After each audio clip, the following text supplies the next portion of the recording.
So welcome everybody to Ortelius's November 11th architecture meeting. Let me go ahead and share my screen.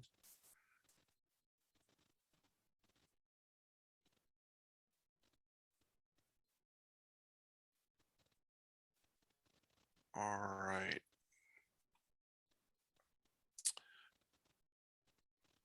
So just to get started on the service catalog, we are trying to wrap that up. It's looking pretty good. We did find one bad, I won't say bad query, but a slow query that we need to rework. It makes it appear like the service catalog screen kind of like hangs, but it's actually doing work on the back end. So I'm going to take a look at that and rework that query a little bit to improve the performance. And then it looks like if anybody's looking for some smaller pull requests and changes to do, there's a couple around the Cloud Bill app updates that need to be done for the microservices. And we may have some additional changes for the Helm charts coming up and maybe some GitHub actions. I'll know more tonight or when I meet with the GitOps folks and what they're doing down in Australia. They're trying to figure out the how we need to manage the charts because we're a poly repo and the charts are spread out across multiple repositories, that consolidating them and getting them in a position so we can create a basically like a Helm update site has been a little bit of a challenge. Some of the tools out there don't quite do what we do, but I think looking at the PRs that have been coming through, I think they figured something out, or at least they're trying something. So that will, so the Cloud Build app version updates, there's an issue out there. If you look in the Ortelius repo, you'll see something about the app version. It's a couple lines of code that need to be inserted into the Cloud Build YAML files. So if you're looking for some easy PRs to get started, that's where I would look. With that being said, one of the things that this is going to allow us to do is to have a single command. So it will be a basically it'll be like I can't remember what it's called. I think it's called a parent and subcharts. So if I can spell, Helm will have a parent chart for what we would call like the distributable application for the Ortelius itself.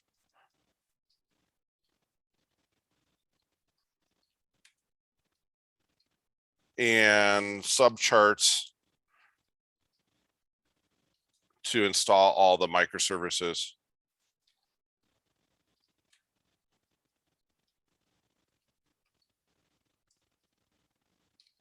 And what this is going to, this will be nice once we get it sorted out. So we'll be able to have a single command line script. Usually, I know you brought this up about having like a single script to do the install. The commands that we're going to need to execute are going to be like a Helm repo add, a Helm repo update, and then the Helm install with the chart. Do you think we still need a shell script to wrap those three commands, or just documenting them would be easy enough? So I think what on our end, we just installed Ortelius in an AKS environment. So we are trying to add those steps into a document and a script. So I think if we want to install all the Helm charts at once, then a script would help because you don't have to do individual updates for each application. But if you're just updating a service of an already installed environment, then that's a different story, right? You don't need a script for that. Okay. And do you think, I know there's a big debate where you kind of like do a curl and then, or wget, and I think it's mostly curl, and then you pipe it through shell. Do you think something like that would curl the shell script? Yeah, if we have a shell script and if it is in GitHub, then uh, doing a wget on the and piping the shell script will make a single line installation. Okay. All right, perfect. That's why I was assuming the direction you're going. I just wanted to double check. Yeah. Okay.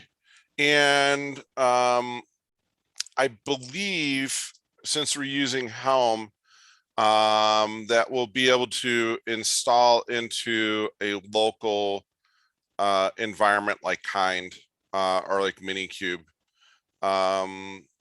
Does anybody know that answer if you can use Helm against Kind, a Kind cluster?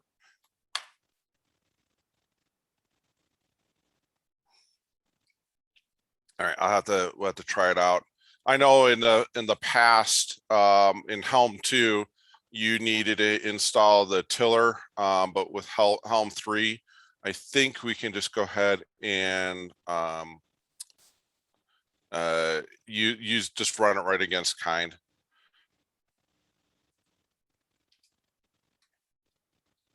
Are there any other local development environments that I'm missing that we need to focus on?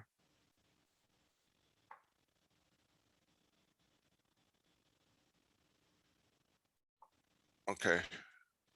I think Minikube and Kind are the most popular ones. Okay. What about is the on Windows? So I don't run Windows, so but on Windows, is there like a Docker desktop, and does that have Kubernetes kind of built into it? Yeah, I guess Yeah, I've for seen it, Windows. but I've not Yeah. used. Docker Desktop has Kubernetes built in for Windows.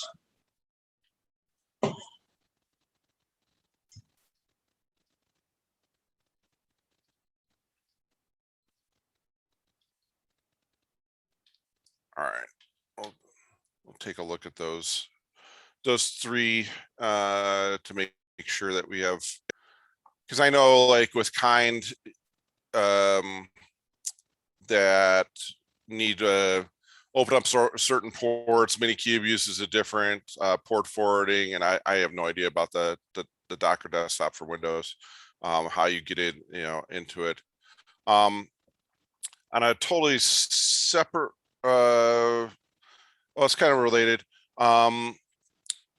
We will need to figure out a developer environment to be able to run, a set of, since we're not that big yet, but we're gonna keep on adding to this, and we're gonna grow pretty quick, to be able to have, let's say, our 10 microservices running in the cluster, and then being able to debug one of them outside of the cluster, and have all the traffic kind of routed correctly, so you're still using the correct database. It's all shared data, but you're able to be like stepping through Python code and Visual Studio.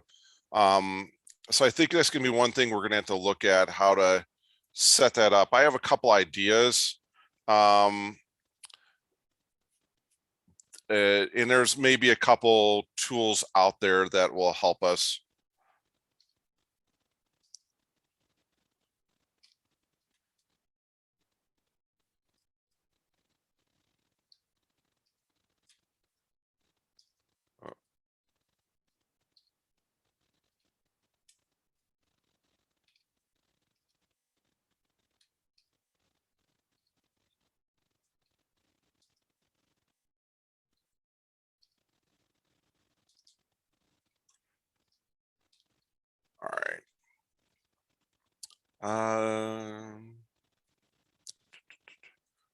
So the GitOps, it's kind of overlapping a little bit because the GitOps part needs the Helm charts kind of organized, and so we have basically we have overlap between how we're going to distribute along with the GitOps piece.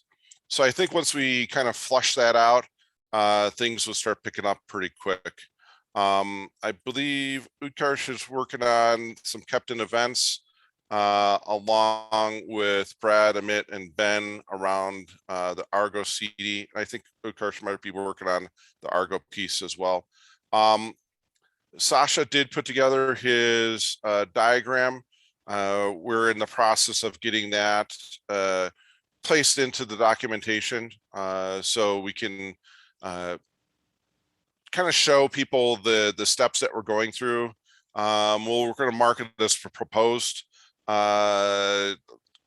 design doc at that level, but let me see if I have it. I can kind of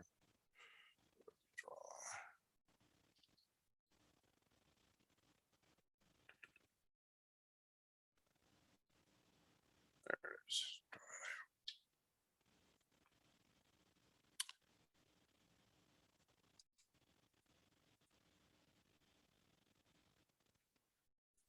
See if it's going to load for me.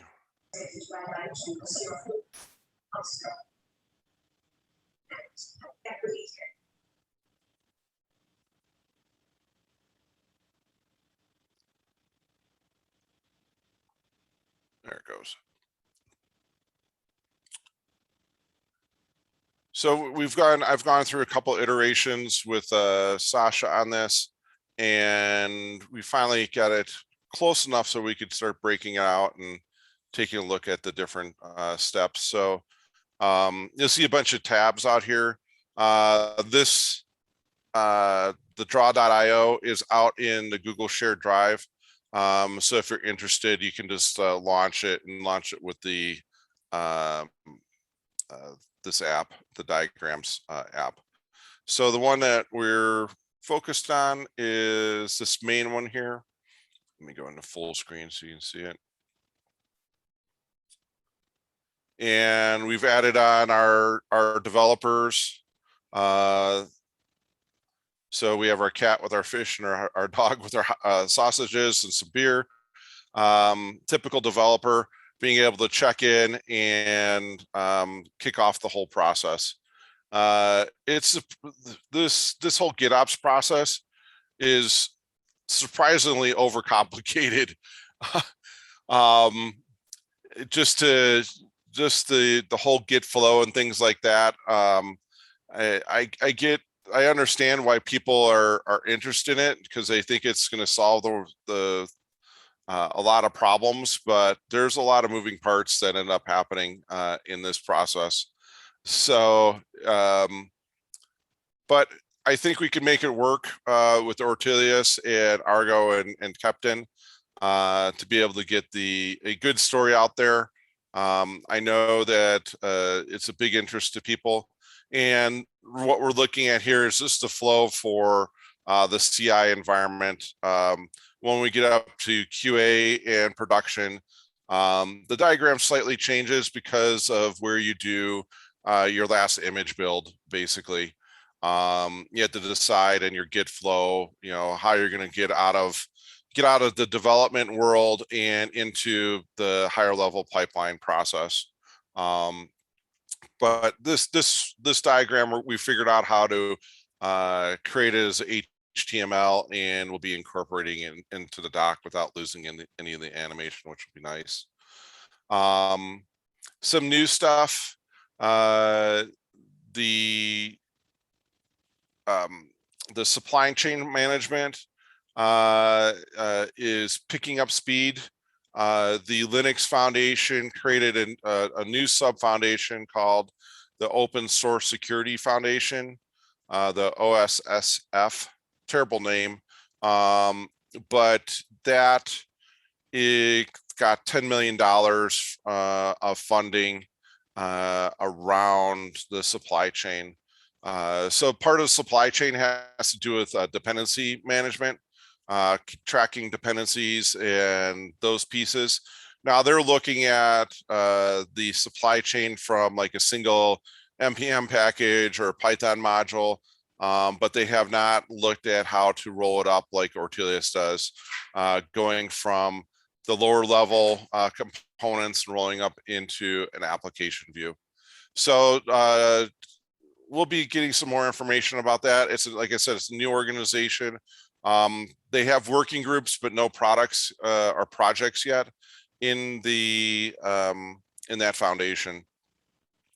So it's going to be another one of those where we're going to have overlap, like where we have overlap with Kepton, which is part of the CNCF, Argo, which is kind of CNCF, CDF part of the world. So just to give you a heads up, that will be something that we'll need to take a look at down the road. Anybody else? Anything I miss? Sorry, guys, So I was like, late. Did you talk about the election, Steve? No, because this is the architecture, but I can talk about the. I just want to remind everybody that you should have gotten an email for the elections. Yep. So if you're part of the Google groups, you would have received an email to join up another like open source platform for doing the voting. And it'll give you this authentication key. You can, because we have I think 3 different votes out there that need to happen.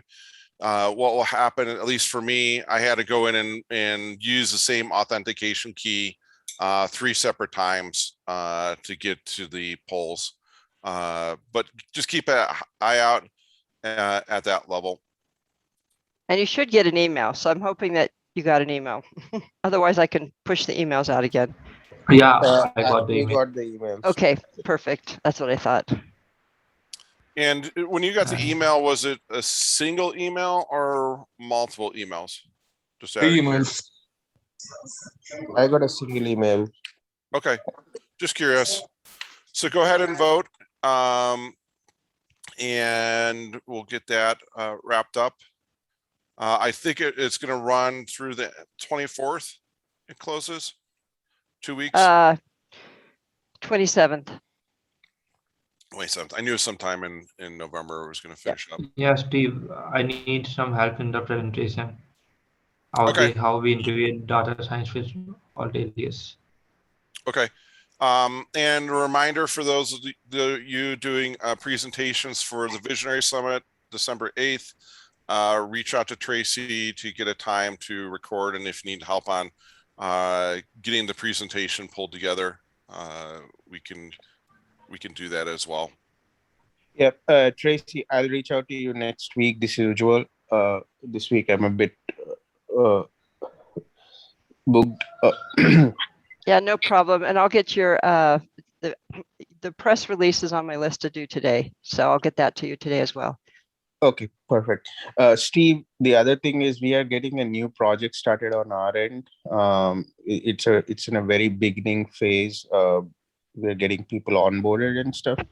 But this is a new monolith to microservices transformation.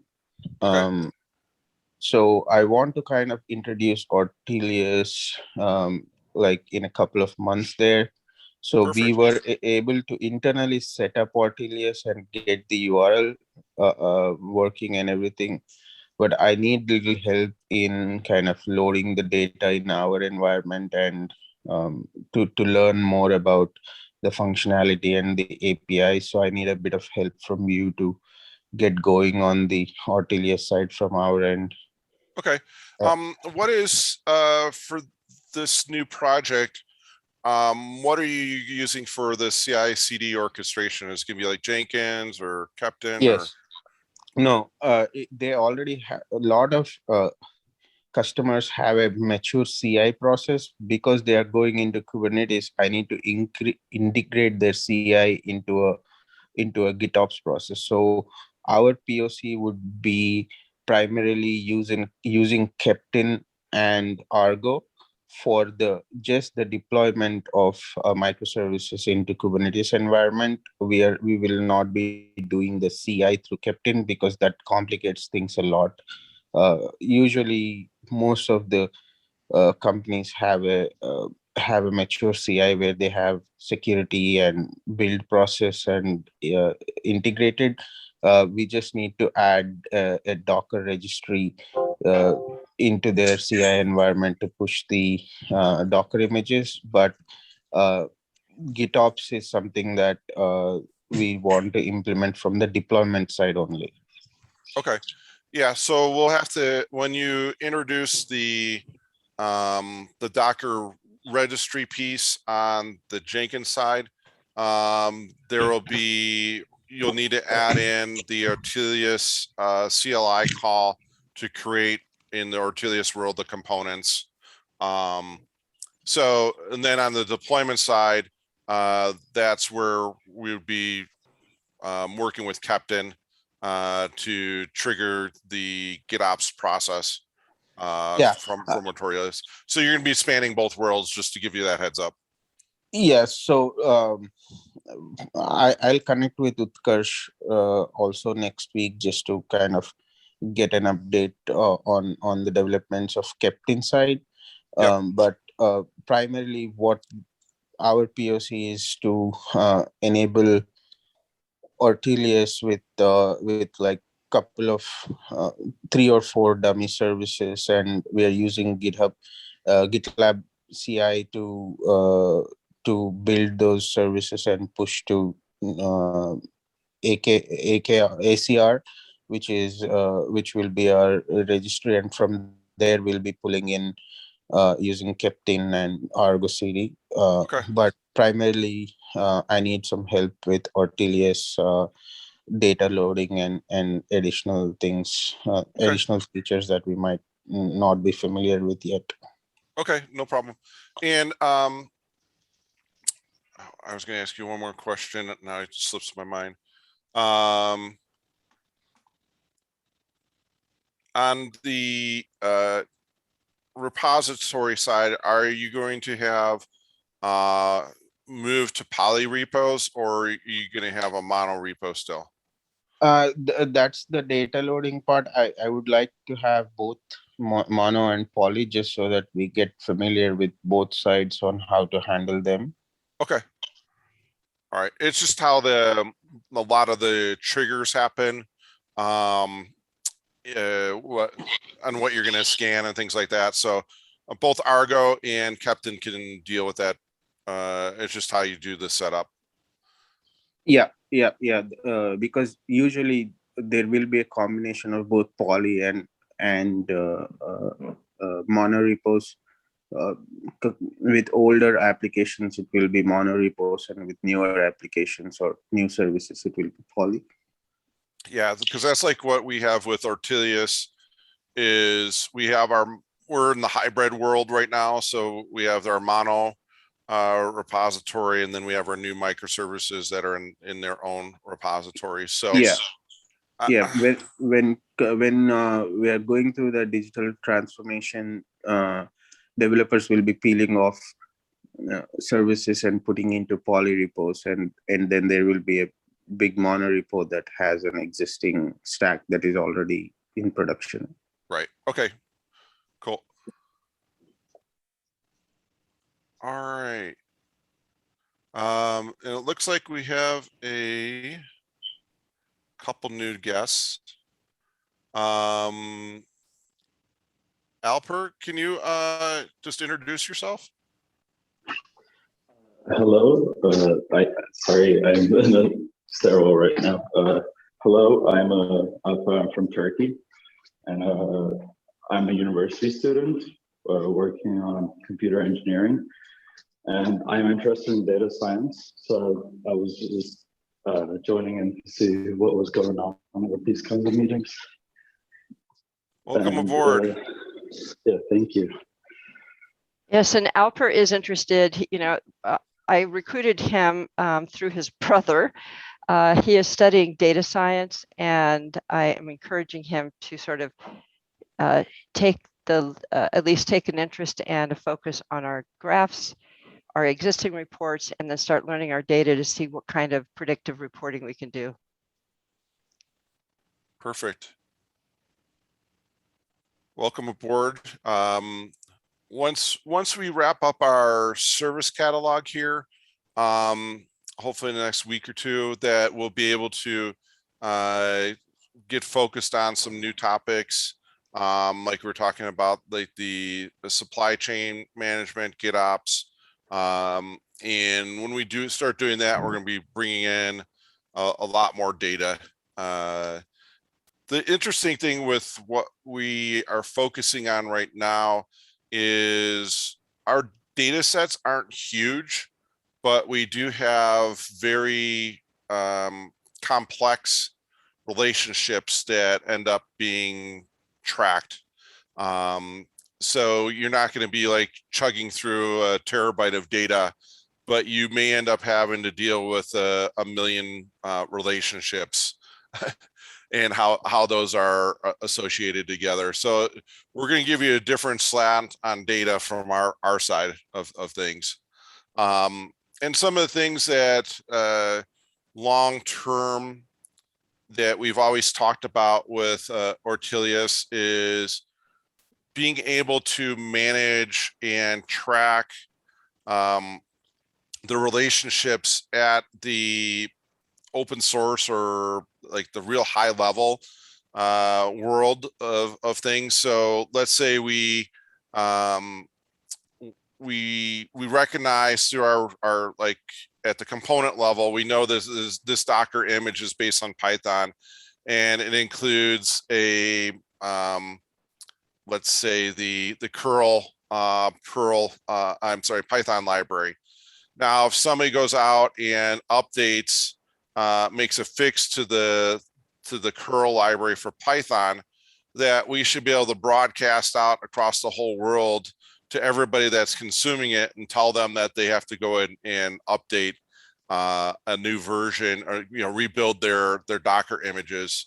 So this whole concept of being able to understand who's using what across the whole world is like kind of a vision I'd like to kind of keep in the back of our mind, to be able to provide that visibility for everybody, so everybody knows what's happening, because that's part of the supply chain concept.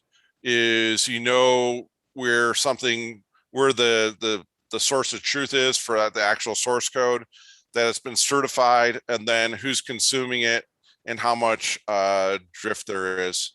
Has anybody heard of, I'm going to run over like by 2 minutes here if everybody's okay, drop off if you need to. When I was at the Linux Foundation member summit last week, there was an interesting concept that came up around packages and package dependencies, and it's called lib years. I think it's called. Basically, you go through and figure out what your current version of your packages are. So like I said in my example, I'm relying on the Python curl module, and that's going to be version 5.1, let's say.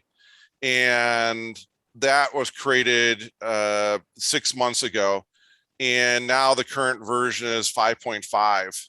So my container has drifted by 5 releases, and there's a time period between the current release and the release that I'm using. That's called lib years.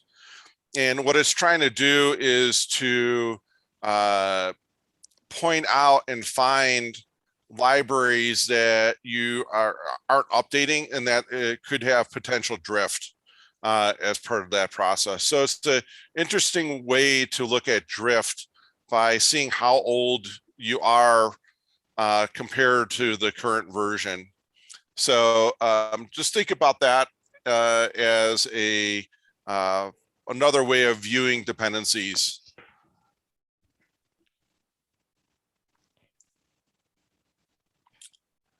Anything else?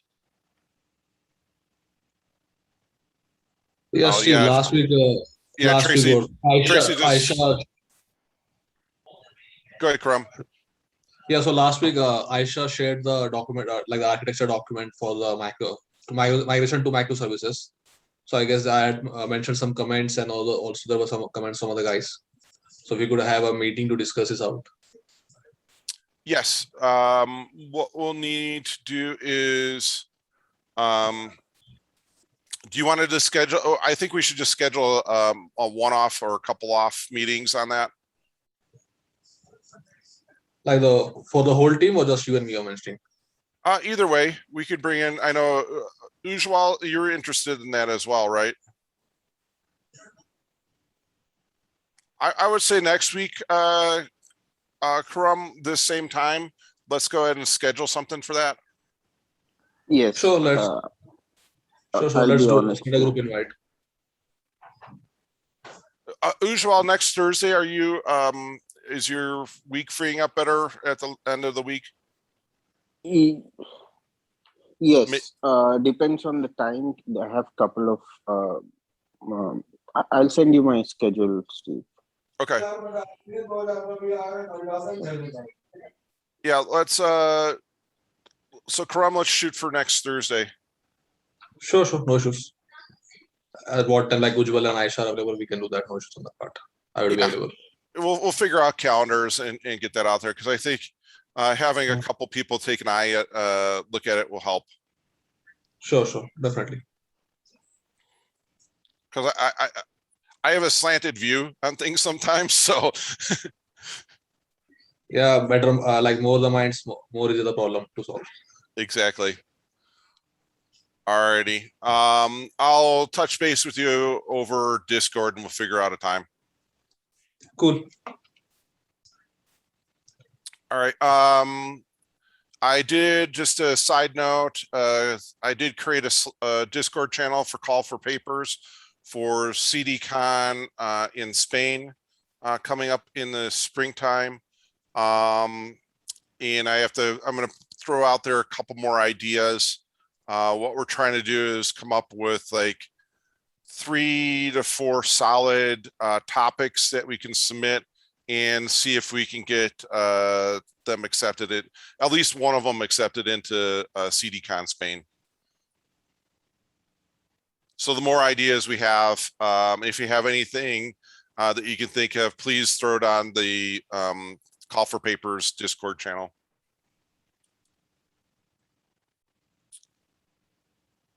All right, well, thank you, everybody, and enjoy the rest of the week, and we'll talk next week.